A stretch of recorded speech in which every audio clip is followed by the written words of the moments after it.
जैसा कि आप लोग देख रहे हैं कि रतनलाल हांगलू के ज़माने में भी उनके कार्यकाल में भी फीस वृद्धि हुई थी और हमारे सभी संगठन के छात्र नेता, छात्र और यहाँ के विश्वविद्यालय के जो पढ़ने वाले छात्र हैं, वो आमरण अनशन से लेकर, क्रमिक अनशन से लेकर और उसके बाद फिर बड़ा विश्वविद्यालय में एक मार्च हुआ। उस मार्च में विश्वविद्यालय प्रशासन को बड़ी क्षति हुई, जिससे रतनलाल हांगलू जी को फीस वृद्धि वापस लेनी पड़ी। उसी प्रकार ये वाइस चांसलर जो तानाशाह भ्रष्टाचार दलाली में एकदम लिप्त है, ये चाह रही है कि विश्वविद्यालय में भ्रष्टाचार हमेशा होता रहे। नमस्कार, मैं हूं पंकज श्रीवास्तव और आप देख रहे हैं यूपी तक। इलाहाबाद विश्वविद्यालय में इन दिनों मुद्दा गर्म है, वो मुद्दा है फीस वृद्धि का। हमारे साथ छात्र हैं इलाहाबाद विश्वविद्यालय के, क्योंकि इलाहाबाद विश्वविद्यालय में फीस वृद्धि के प्रस्ताव को वित्त समिति और एकेडमिक काउंसिल ने मंजूरी दे दी है और कार्य परिषद की बैठक में फीस वृद्धि पर अंतिम मुहर लगा दी गई है। यहाँ पर सत्र 2022-23 में प्रवेश लेने वाले छात्र छात्राओं को बढ़ी हुई फीस देनी होगी। ये फीस विश्वविद्यालय प्रशासन ने 112 साल बाद बढ़ाई है। अब यहाँ पर छात्रों की तमाम समस्याएं हैं, इनसे जानने की कोशिश करते हैं कि विश्वविद्यालय ने जो फीस बढ़ाई है, क्या समस्या है और क्या मांग है आप लोगों की? क्या नाम है आपका? अतेंद्र सिंह, प्रांत मंत्री, अखिल भारतीय विद्यार्थी परिषद काशी प्रांत और एलएलएम का छात्र हूँ मैं इलाहाबाद विश्वविद्यालय से। देखिए, जो फीस वृद्धि हुई है, काफ़ी दिनों बाद हुई है, सही है। लेकिन जिस तरीके से 3 गुना फीस बढ़ा दी है इन्होंने, 900 से सीधे 3700 फीस कर दी है, 2000 से 8000 कर दी है, जिनका 1100 है उनका 4400 रुपया हो गया है, ये कतई सही नहीं है। फीस वृद्धि का भी जिस तरीके से विश्वविद्यालय चलाने का, देश चलाने का एक नियम कानून होता है कि किस तरीके से चीज़ों में वृद्धि होगी, वैसे ही फीस वृद्धि का भी एक मानक होना चाहिए कि भाई 5% 5 साल के बाद हम 5% 10% का इंक्रीमेंट लगाएँगे, इंक्रीज़ करेंगे। लेकिन ये आई 300% 400% की सीधी फीस वृद्धि, ये कतई जायज़ नहीं है। इनको फीस वृद्धि वापस लेनी होगी। इसके लिए अखिल भारतीय विद्यार्थी परिषद विश्वविद्यालय के छात्रों के हित में लड़ाई लड़ता रहा है और सड़क से संसद तक लड़ाई लड़ता रहेगा, जब तक ये फीस वृद्धि वापस नहीं होगी। आंदोलन तेज किया जाएगा। जी। क्या कहेंगे आप? क्या नाम है आपका? जी, मेरा नाम शिवम सिंह है, इकाई अध्यक्ष हूँ इलाहाबाद विश्वविद्यालय इकाई का। विश्वविद्यालय ने फीस बढ़ा दी है 4 गुना। जी। तो अब कितनी तकलीफ है, क्योंकि बच्चे जो कुछ सीमित पैसा घर से लेके आते हैं, तो क्या समस्या आ रही है? जी, देखिए सबसे पहली चीज़ आपको बताना चाहूँगा कि ये ग्रामीणांचल का ये विश्वविद्यालय है। ग्रामीण क्षेत्रों से, चाहे वो बुंदेलखंड हो, चाहे अवध हो, चाहे पूर्वांचल हो, ये सभी क्षेत्रों से यहाँ के विद्यार्थी आते हैं और मध्यम वर्गीय परिवार से ताल्लुक रखते हैं। और जो फीस वृद्धि हुई है सीधे से उनके जेब पे असर करेगा। यहाँ के विद्यार्थी माना जाता था कि सबसे न्यूनतम मूल्य में शिक्षा दी जाती थी। मूल्य कहना गलत होगा, जो फीस है उसमें शिक्षा देना यहाँ माना जाता था। इलाहाबाद विश्वविद्यालय ऑक्सफोर्ड ईस्ट का ऑक्सफोर्ड इसीलिए जाना जाता था। यहाँ पे शिक्षा मिलती थी, प्रशासनिक अड्डा था। लेकिन जिस तरह से माननीय कुलपतिया जी की तरफ से फीस वृद्धि कर दिया जा रहा है, मनमानी फीस वृद्धि तकरीबन 3 से 4 गुना, और छात्रावासों का फीस जो 14,000 था वो तकरीबन 18,000 कर दिया। इसके लिए अखिल भारतीय विद्यार्थी परिषद अंतिम मोर्चे तक लड़ाई लड़ेगी। और क्या मांग है? छात्र संघ बहाली की मांग आप लोगों की? जी मैं निर्विकार विधि छात्र हूँ इलाहाबाद विश्वविद्यालय से और लगातार पिछले विगत 2 वर्षों से अधिक समय से छात्र संघ की मांग की जा रही है और इस अनैतिकपूर्ण और अतार्किकपूर्ण फीस वृद्धि में जहाँ पूर्वांचल और बुंदेलखंड ऐसे ग्रामीण अंचल से विद्यार्थी आते हैं, उनको एक आम आवश्यकताओं को पूरा करने के लिए जो असक्षम हैं, फिर उसके बावजूद भी वो अपनी इतनी फीस वृद्धि हो जा रही है ताकि वो अपनी आम ज़रूरतों को भी पूरा ना कर पाएँ। ऐसे तानाशाही रवैये को कुलपति महोदय द्वारा अपनाया गया, यह सर्वथा अनुचित है। इसका हम पुरजोर विरोध करते हैं क्यों गलत क्यों है फीस बढ़ाना? क्योंकि किसी भी फीस वृद्धि को एक निश्चित मापदंड होता है, किस फीस वृद्धि इतने परसेंट से बढ़नी चाहिए, इतने परसेंट से नहीं बढ़नी चाहिए। विश्वविद्यालय यूजीसी के अंतर्गत गवर्न होता है, केंद्रीय विश्वविद्यालय है और यहाँ एक आम परिवार से आने वाला हर विद्यार्थी उसकी इच्छा होती है कि वहाँ इस शिक्षा ग्रहण करे। लेकिन कार्य समिति की बैठक में तो मुहर लग गई है, तो उसको कैसे खत्म किया जाएगा? कार्य समिति की बैठक में मुहर लग गई है, मुहर लगाना कुलपति जी ने पहले से आदेश कर दिया था। यही हो गया है कि जैसे वो पहले भी कई ऐसे मुद्दे हैं जिस पे मुहर लगाती रही हैं, फिर भी उनको बैकफुट पे आना पड़ा है। जैसे रहा छात्रावास का छात्र आंदोलित हुए, इसके बाद वापस छात्र आंदोलित हुए हैं। जैसे एक मुद्दा था कि छात्रावास में रह रहे कोविड के समय छात्रों पे 5 गुना फीस वृद्धि या जुर्माना ठोक देना, उसके बाद ऑफलाइन ऑनलाइन कई ऐसे मुद्दे हैं जिन पे कुलपति पीछे आ चुकी हैं बैकफुट। क्या नाम है आपका? जी, आज़ाद मिश्रा, स्नातक तृतीय वर्ष का छात्र हूँ। आजाद, फीस बढ़ने से क्या समस्या छात्रों को आएगी और किस तरह से आप लोग इसको लेकर के आंदोलित है?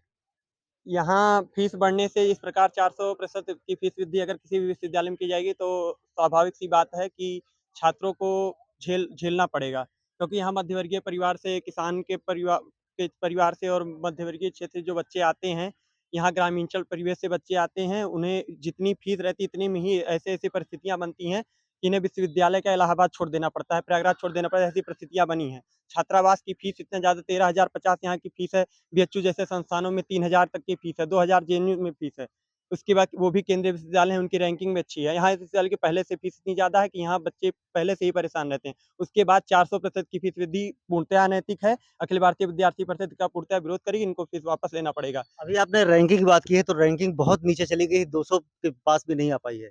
उस पर सुधार के नज़रिए देखा जाए तो उस पे वीसी महोदया को उसका भी हम विरोध करते हैं, उनसे मांग करते हैं कि जैसे प्रोफेसरों की नियुक्ति अब जाकर कहीं प्रोफेसरों की नियुक्ति वो भी 10% से 15% हो रही है। जहाँ संख्या 100 की नियुक्ति होनी चाहिए, वहाँ 4 से 5 विभिन्न से ऐसे डिपार्टमेंट है जहाँ पर शिक्षकों की नियुक्ति नहीं हो पाई है। इनके शोध पत्र, इनकी वेबसाइट जो सर्वर डाउन हो जाता है, इनके रिजल्ट तक के अपलोड नहीं हो पा रहे हैं एक-एक दिन में। तो रैंक उस चीज़ों में इनको सुधार करना होगा। इनका एडमिनिस्ट्रेशन इतना गंदा है, इनके ऐसे-ऐसे फरमान आते हैं कि रोज़ छात्र प्रत्येक जगह यहाँ आंदोलन ही करना पड़ता छात्रों है। को कई तरह की यहाँ पर समस्याएं हैं और आंदोलित हैं उन लोगों चीजों को लेकर के जो लगातार प्रदर्शन कर रहे हैं। क्या कहेंगे, क्या नाम है आपका? नीरज प्रताप सिंह, मैं छात्र नेता हूँ और विद्यार्थी परिषद का कार्यकर्ता हूँ यहाँ पे। देखिए आंदोलन छात्र बेजा नहीं कर रहे हैं, आंदोलन की एक वजह है यहाँ पे। ये विश्वविद्यालय सेमी रूरल इंडिया के विश्वविद्यालय है और बहुत गरीब माँ-बाप के लड़के यहाँ पे पढ़ने आते हैं, बहुत कम पैसा मिलता है, 4,000 3,000 पैसा मिलता है। इलाहाबाद विश्वविद्यालय एक ऐसी विश्वविद्यालय है जो तमाम ग्रामीण अंचल के लड़के हैं, उनकी महत्वाकांक्षाओं को पूरी करता है। लेकिन कुलपति ने एक तुगलकी फरमान करके और 400% जो बढ़ा दिया। दीनदयाल उपाध्याय जी कहते थे कि शिक्षा में व्यय सरकार का खर्च नहीं है, वो भविष्य का निवेश है। और विश्वविद्यालयों की जो फाउंडेशनल वैल्यू है, वो इसी बात पे स्थापित हुए थे कि सुलभ और जन सुलभ और बहुत सस्ती शिक्षा उनको प्राप्त हो सके। लेकिन आज के दौर में ये हम देख रहे हैं कि विश्वविद्यालय किस प्रकार से अराजकतापूर्ण तरीके से फीस वृद्धि बढ़ा दिया है। दूसरी चीज़, कार्य परिषद में जो ये पारित हो गया है, पहले भी कई मामले कार्य परिषद में पारित हुए हैं और उसको छात्रों के एजिटेशन के बाद प्रतिरोध के बाद वापस गिरना पड़ा है। मैं कहना चाह रहा हूँ कि ये जो यूनिलैटरल जो फैसला लिया गया है कुलपति महोदय की तरफ से कि एक ही बार 400% बढ़ा दिया, उसके पीछे कोई लॉजिक ही नहीं है। जैसे कोई कमेटी इन निष्कर्ष पे नहीं पहुंची है कि वो आखिर 400% ही क्यों बढ़ा रहे हैं, और वो 400% बढ़ा रहे हैं तो उस 400% से एक कोई तय लक्ष्य क्या हासिल करेंगे वो विश्वविद्यालय में। एक दिन सपने में आया इनको कि फीस बढ़ाना है और 400% बढ़ा दिया। 400% से कौन सा लक्ष्य उन्होंने तय किया है, कौन सा लक्ष्य निर्धारित किया है जो 400% से प्राप्त करेंगे। दूसरी चीज उन्होंने कहा कि इकोनॉमिकल सेल्फ सस्टेन की तरफ जा रहे हैं विश्वविद्यालय। ये शिक्षा के साथ जितना बड़ा अपराध हो सकता है, ये कोई सोच नहीं सकता। अगर केंद्रीय विश्वविद्यालय एक आर्थिक स्वायत्तता की तरफ जाने लगे, तब तो फिर भारत का जो आज 70% 60% आबादी जो गाँव में रहती है, वो कहाँ पढ़ने जाएगी? एलपी यूनिवर्सिटी में तो पढ़ने नहीं जाएगी, प्राइवेट यूनिवर्सिटी में, जहाँ बीए की फीस ही 1,80,000 रुपया है। तो इसके फाउंडेशनल वैल्यू के खिलाफ है कि अगर आर्थिक स्वायत्तता की तरफ आप जाते हैं। विश्वविद्यालय का स्थापना इसीलिए हुई थी कि ये टैक्स के पैसे से चलेगा, देश के पैसे से चलेगा और देश के गरीब तबके के लोग जो अंतिम पायदान पे खड़ा है, उसका भी लड़का यहाँ पे आके इसकी कक्षाओं में बैठ के कलेक्टर और कप्तान के कार्यालय तक पहुँच सकता है। और विश्वविद्यालय ने यहाँ ये 135 साल का इतिहास विश्वविद्यालय ने ये करके दिखाया है कि जो झोपड़ियों से निकल के आते हैं, वो कप्तान कलेक्टर के कमरे तक जाते हैं। ये इसकी मिट्टी की, इस विश्वविद्यालय की तासीर रही है। लेकिन जब इसको तोड़ दिया जाएगा, इसके इतिहास को तोड़ दिया जाएगा, तो एक तरह से ये पूर्वांचल और ये जो अवध और ग्रामीण क्षेत्र, उसके गाँव के महत्वाकांक्षी लड़कों के रीढ़ को तोड़ने के बराबर है। छात्र लगातार छात्रों के हित में आंदोलन करते रहे हैं और इस बार फीस वृद्धि एक मेन मुद्दा है और इसके लिए लगातार आंदोलित हैं। क्या नाम है आपका? राहुल पटेल। राहुल, किस तरह से दिक्कतें आ रही हैं, क्योंकि फीस बढ़ा दी गई है और इसमें मुहर लग गई है, अब क्या दिक्कत आ रही है?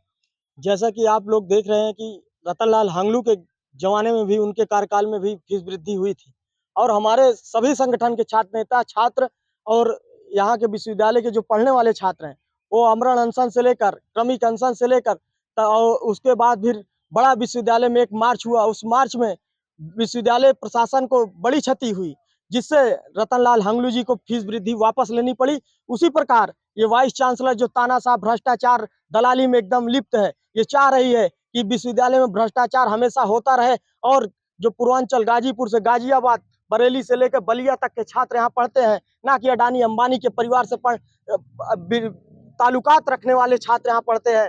यहाँ विश्वविद्यालय में गरीब मध्यम वर्गीय परिवार के छात्र हमेशा यहाँ इलाहाबाद विश्वविद्यालय में पढ़ने का काम किए हैं और ये चाहती हैं कि यहाँ ये गलगोटिया यूनिवर्सिटी बना दिया जाए। विश्वविद्यालय में तमाम 400 गुना जो फीस बढ़ाई गई है, ये छात्रों के ऊपर सीधा सीधा कुठाराघात किया गया है। क्या लग रहा है, छात्रों का आंदोलन सफल होगा? ये बिल्कुल सफल होगा। छात्र बढ़ चढ़कर हिस्सा ले रहे हैं और ये आंदोलन और उग्र होगा। देखिए धीरे-धीरे हम लोग जन जागरण का काम कर रहे हैं, पत्रक वितरण का काम कर रहे हैं और सभी छात्र संगठन कर रहे हैं। एबीवीपी भी जोर-शोर से कर रही है और ज़रूर हम लोग इसमें विजय हासिल करेंगे क्योंकि ये आम छात्रों की लड़ाई है, उन छात्रों की लड़ाई है जो अभी बेचारे विश्वविद्यालय में आए नहीं हैं। इतने चतुराई पूर्वक ये फीस वृद्धि किया गया है। 22-23 में लागू हो गई। जी, ये 22-23 में लागू होगा। जो छात्र यहाँ हैं ही नहीं, ये उनकी लड़ाई है। जो छात्र आने वाले हैं नव प्रवेशी छात्र, उन पे ये फीस वृद्धि थोपा जा रहा क्या है। नाम है आपका? जराज सिंह, मेरा नाम जराज सिंह है। मैं वाणी संकाय का जरा जी ये बताइए, फीस वृद्धि हो गई है, नए छात्र आएंगे और आप लोग भी हैं, तो किस तरह से इन छात्रों की लड़ाई लड़ रहे हैं? जो नए छात्र आएंगे, हमारे भाई बहन जो आएंगे, उनका सवाल सीधे हमसे होगा। जो हम सीनियर यहाँ पे रह रहे हैं, जितने सीनियर, उनका सवाल ये रहेगा कि हम उस टाइम क्या कर रहे थे, जिस टाइम यहाँ पे फीस वृद्धि हुई थी, उस वक्त हम क्या कर रहे थे। जिसके माध्यम से मैं आपको बताना चाहता हूँ कि एक दिन वीसी महोदय जी आई थी, तो उनके कुलपति कार्यालय के बाहर हम लोगों ने उन्हें रोकने की कोशिश की, उनसे बातचीत संवाद करने की कोशिश की, लेकिन उनके प्रशासन द्वारा, उनके पुलिस प्रशासन, जिला प्रशासन द्वारा मुझे गिरफ्तार कर लिया गया था। मुझसे दुर्व्यवहार किया गया। उसके बाद बड़ी कड़ी मशक्कत हमारे नीरज प्रताप सर, शिवम सर और कई सर, हरेंद्र पटेल सभी आंदोलित हुए थे। जी सर। क्या नाम है बेटा आपका? रोहित दुबे। आप यहाँ पढ़ने के लिए आते हैं, फीस बढ़ाई गई है, तो अब किस तरह से समस्या हो रही है? क्योंकि घर से आप सीमित पैसा लेकर के आते हैं। जी, समस्या सभी को हो रही है क्योंकि हम लोग तो, मेरा ये तृतीय वर्ष है, मैं इस साल पास हो जाऊँगा। कि अगले साल मुझे यहाँ पे रहना, ये मेरा निर्णय है। लेकिन जो इस वर्ष छात्र आएँगे, उन्हें सीधे 1% 2% नहीं, सीधे 400% फीस वृद्धि यहाँ पे देखने को मिले, तो वो कैसे पढ़ पाएँगे? क्योंकि पैसा तो सीमित मिलता है। बाकी यूनिवर्सिटी जेएनयू, डीयू, बीएचयू, वहाँ पे फी भी कम है और सबसे बड़ी चीज़ कि यहाँ से शिक्षा व्यवस्था भी वहाँ पे अच्छी है। वो विश्वविद्यालय टॉप 5 में आते हैं और ये 200 के बाहर चला गया है। अगर सबसे बड़ी चीज़ कि यहाँ पे विश्वविद्यालय में छात्रों से ज़्यादा यहाँ पे अर्धसैनिक बल, यूपी पुलिस, आरएएफ, वो तैनात वो तैनात रहते हैं। यहाँ पे छात्र दिखते नहीं है, वो लगता है कि वही पढ़ने आते हैं। क्या नाम है आपका? सत्यम दुबे। सत्यम, क्या समस्या आ रही है? सर, ये फीस वृद्धि जो 4 गुना एकाएक बढ़ा दिया गया है, बहुत बड़ी समस्या है। ये नहीं होनी चाहिए क्योंकि जो घर से निकले हुए झुग्गी झोपड़ियों में रहने वाले बच्चे हैं, वो अपने घर से सीमित पैसा लेकर के आते हैं और यहाँ पे रहने पर वो पैसा कहाँ से, और ये तमाम प्रकार की दिक्कतें हैं। माँ बाप तो सीमित पैसा देते होंगे पढ़ने के लिए? जी, सीमित पैसा देते हैं और यहाँ पे आकर के जैसे 4 गुना वृद्धि हो जाएगी, तो उनकी बहुत सारी समस्याएँ आ जाएँगी। वो कैसे अपने जीवन को मतलब चला पाएँगे, जबकि इस यूनिवर्सिटी को पूरब का ऑक्सफोर्ड कहा जाता है, उसकी गरिमा पूरी तरीके से ये खराब हो जाएगी, अगर इसे मतलब ये किया जाए। इलाहाबाद विश्वविद्यालय को राजनीति की पहली सीढ़ी कहा जाता है। पढ़ाई ज़रूरी है या पॉलिटिक्स? पढ़ाई ज़रूरी है। जैसे मेरा नाम मनीष कुमार शुक्ला है, मैं तृतीय वर्ष का छात्र हूँ यहाँ पे। यहाँ पे वीसी मैडम का तो गलती फरमान की सीधा 400% फीस वृद्धि बढ़ा दिया गया। जो गाँव गरीब किसान मजदूर तबके से आता है लड़का यहाँ पे पढ़ के, जैसे कि हमारे बड़े भैया नीरज सर ने बताया कि झोपड़ियों से अपना सफ़र शुरू करके वो कलेक्टर के दरवाजे तक पहुँचता है। तो ये इस विश्वविद्यालय की मिट्टी की तासीर है। तो उसी के माध्यम से मैं एक छोटा-सा शेर यहाँ पे प्रस्तुत करना चाहता हूँ कि सिर्फ़ हंगामा खड़ा करना मेरा मकसद नहीं, सारी कोशिश है कि ये सूरत बदलनी चाहिए। मेरे सीने में नहीं तो तेरे सीने में सही, हो कहीं भी आग लेकिन आग जलनी चाहिए। बिल्कुल आग जलनी चाहिए, क्योंकि छात्रों का आंदोलन लगातार जारी है और इनकी मांग है जो बढ़ाई हुई फीस है उसको कम किया जाए, नहीं तो ये जो आंदोलन है सड़कों से संसद तक जारी किया जाएगा और ये आंदोलन लगातार उग्र होता रहेगा। पंकज श्रीवास्तव, प्रयागराज, यूपी तक।